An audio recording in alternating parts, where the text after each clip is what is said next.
നീ വേറെയൊന്നുമല്ല, ഇങ്ങ് വാ. നിങ്ങളെ തോന്നിയാ ഞാൻ കർമ്മം കൊണ്ടും എന്റെ ജാതി കൊണ്ടും മതം കൊണ്ടും ഞാൻ വേറെയാന്ന് മുത്തപ്പന്ന് തോന്നിപ്പോയാ? നിനക്ക് നിന്റെ ജീവിതത്തിൽ അങ്ങനെ തോന്നിയാലും എന്റെ മുന്നിൽ അങ്ങനെ പറയില്ല. ആണോ?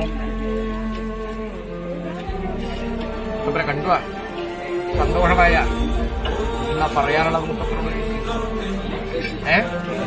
എന്റെ ജീവിതയാത്രയിൽ എന്തെങ്കിലും പ്രയാസമുണ്ടെന്ന് എനിക്ക് ഒരുപാട് ബുദ്ധിമുട്ടുകളുണ്ട്. ദൈവത്തിനറിയാം അല്ലേ? അകമടഞ്ഞ ഭക്തി വിശ്വാസത്തിന്റെ പ്രാർത്ഥന എന്റെ ദൈവത്തിന് എന്നെ തിരിച്ചറിയാൻ പറ്റും. കണ്ണകലങ്ങല്ല. അടേ കണ്ണു പറഞ്ഞിട്ടാണുള്ളത്. 5 നേരത്തെ നിസ്കാരത്തെ അനുഷ്ഠിക്കുന്നുണ്ട്, 17 റക്കായത്തുകളെ അനുഷ്ഠിക്കുന്നുണ്ട്. എങ്കിലും എനിക്ക് ശാശ്വതമായിരിക്കുന്നൊരു സന്തോഷം ഈ ഭൂമിയിൽ ഇതുവരെ കിട്ടിയിട്ടില്ല തമ്പുരാനെ എന്ന ഈശ്വര ഭക്തതയോടെ എന്ന മനസ്സിന്റെ പരിഭവത്തോടെയാണ് എന്റെ കയ്യിരിക്കുന്നത്. ആർക്കും ഈ ജീവിതത്തിൽ ഞാനൊരു അപരാധവും തെറ്റുകുറ്റവും ചെയ്തിട്ടില്ല.